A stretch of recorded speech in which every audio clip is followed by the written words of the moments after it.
Hi friends, நான் உங்களுடைய ஸ்ரீ பேசுகிறேன். இன்றைக்கி சூப்பரான ஒரு யம்மியான பர்மி ஸ்டைலில் ஒரு பால் கொழுக்கட்டை தான் செஞ்சுருக்கோம். ரொம்பவே சுவையான இந்த பால் கொழுக்கட்டை ரெசிபி உங்களோட ஷேர் பண்ணிக்கிறேன். அதுக்கு நாகா மைதா மாவு 1 கிலோ எடுத்திருக்கேன், வெல்லம் 1 கிலோ எடுத்திருக்கேன். இந்த மாவு நல்லா சலிச்சுப்போம். எந்த மாவாக இருந்தாலும் நம்ம சலிச்சு தான் யூஸ் பண்ணணும். ஒரு 1/2 கிலோ மாவு நல்லா சலிச்சிடலாம்.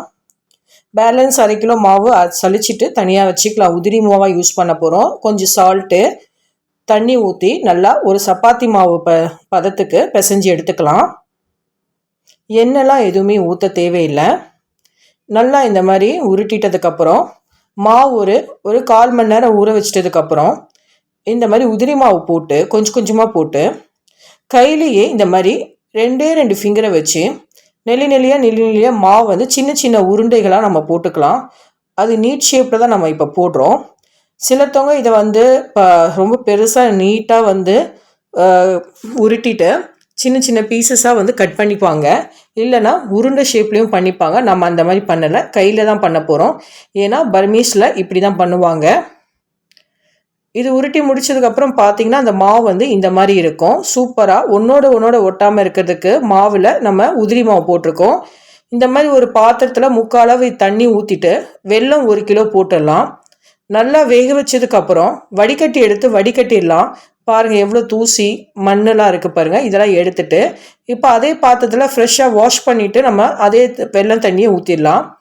வெல்லம் தண்ணி நல்லா கொதிக்கும் பொழுதே இந்த மாவு அப்படியே ரவையில் எப்படி கிண்டுவோம், தண்ணி ஊற்றிட்டு அப்படியே கிண்டிட்டு அந்த மாதிரி கிண்டிக்கிட்டே நம்ம அந்த மாவு எல்லாமே போட்டுடலாம். கிண்டாமல் போட்டோன்னா ஒன்றோட ஒட்டிட்டு அது சரியான பதத்துக்கு வராது. அதனால் இந்த மாதிரி கிண்டிக்கிட்டே நம்ம மாவு போடணும். இப்போ நல்லா கலந்துக்கலாம்.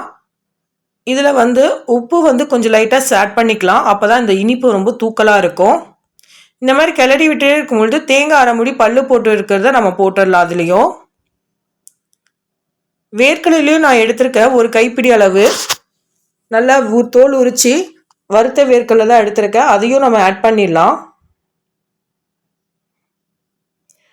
நீங்கள் முந்திரி பாதாம் வேணும்னாலும் நீங்கள் ஆட் பண்ணிக்கலாம். ஏலக்காய் ஒரு ஏலக்காவை சின்னதாக சிட்டிகை அளவுக்கு தூவி விட்டாலும் மணமாக இருக்கும். கிண்டி விட்டதுக்கப்புறம் ஃபைனலாக இந்த ஸ்டேஜுக்கு வந்தோடனே இறக்கிடுங்க. அப்புறம் வீட்டில் இருக்கவங்களுக்கு சர்வ் பண்ணலாம். சூப்பரான யம்மியான பர்மி ஸ்டைலில் பால் கொழுக்கட்டை ரெடி ஆகிடுச்சு.